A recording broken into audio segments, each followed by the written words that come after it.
ಆಚಿ chilli powder ಸಖತ್ ಖಾರ ಬಣ್ಣ ಮತ್ತು ರುಚಿ ಆಚಿ ಚಿಲ್ಲಿ ಪೌಡರ್. ಕಿಯಾ ಕಾರ್ನಲ್ಲಿ ಬಂದು ಕಸ ಸುರಿದವರಿಗೆ ದಂಡವನ್ನು ಹಾಕಿದ್ದಾರೆ ಜಿಬಿಎ ಅಧಿಕಾರಿಗಳು. ಉದ್ಯಮಿ ಕಿರಣ್ ಮಜುಮ್ದಾರ್ ಶಾ ಈಗ ಇದಕ್ಕೆ ಆಕ್ರೋಶ ವ್ಯಕ್ತಪಡಿಸಿದ್ದಾರೆ. 50,000 ಹಾಕಿ ಅವರಿಗೆ ದಂಡ ಅಂತ. ಕಸ ಎಸೆದವರನ್ನ ಬಂಧಿಸಬೇಕು ಅಂತ ಉದ್ಯಮಿ ಕಿರಣ್ ಮಜುಮ್ದಾರ್ ಶಾ ಅವರ ಆಗ್ರಹ. 50,000 ಹಾಕಿರಿ, 5,000 ಅಲ್ಲ. ಯಾಕೆಂದರೆ ಇಂಥವ್ರಿಗೆ ಕಡಿವಾಣ ಹಾಕಲೇಬೇಕು. ಕಾರಲ್ಲಿ ಬಂದು ಮೂಟೆಗಟ್ಟಲೆ ಕಸ ಬಿಸಾಕ್ ಹೋಗ್ತಾರೆ.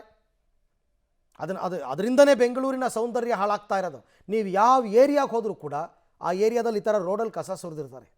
ನೀವು ಸದಾಶಿವನಗರದಲ್ಲೂ ಸುರಿದಿದ್ದಾರೆ, ಬೇಕಾದ್ರೆ ನೋಡಿ ಚೆಕ್ ಮಾಡಿ, ಅಲ್ಲೇ ಬಿಟ್ಟಿಲ್ಲ.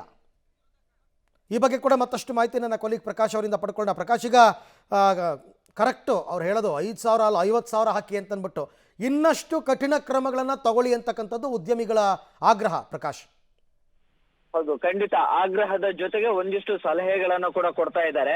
ಸೊ ಯಾವ ವೆಹಿಕಲ್ಸ್ ಗಳಲ್ಲಿ ಕಸವನ್ನ ಸುರಿಯೋದಕ್ಕೆ ಬರ್ತಾರೆ ಆ ವೆಹಿಕಲ್ಸ್ ಗಳನ್ನ ಕೂಡ ಸೀಸ್ ಮಾಡ್ಕೊಳ್ಬೇಕು. ಜೊತೆಗೆ ದಂಡದ ಮೊತ್ತ ಏನಿದೆ ಅದನ್ನ ಹೆಚ್ಚು ಮಾಡಬೇಕು, ಆಗ್ಲಾದ್ರೂ ಜನ ಬುದ್ಧಿ ಕಲಿತಾರೆ ಅನ್ನುವಂಥದ್ದನ್ನ ಅವರು ಆಕ್ರೋಶ ಭರಿತವಾಗಿ ಆಗ್ರಹವನ್ನ ಮಾಡ್ತಾ ಇದ್ದಾರೆ.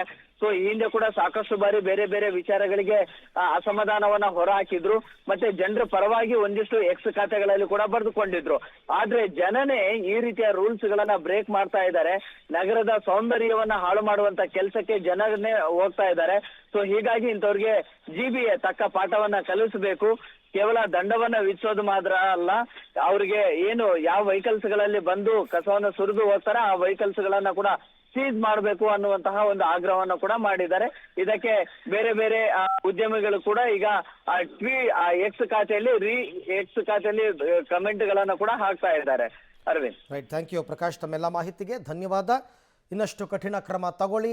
ಏನಾದರೂ ಸರಿ, ರೋಡಲ್ಲಿ ಕಸ ಹಾಕೋದನ್ನು ಬಂದ್ ಮಾಡಿಸ್ಬೇಕು. ಆ ಕೆಲಸ ಜಿಬಿಎ ಅಧಿಕಾರಿಗಳು ಮಾಡಬೇಕು.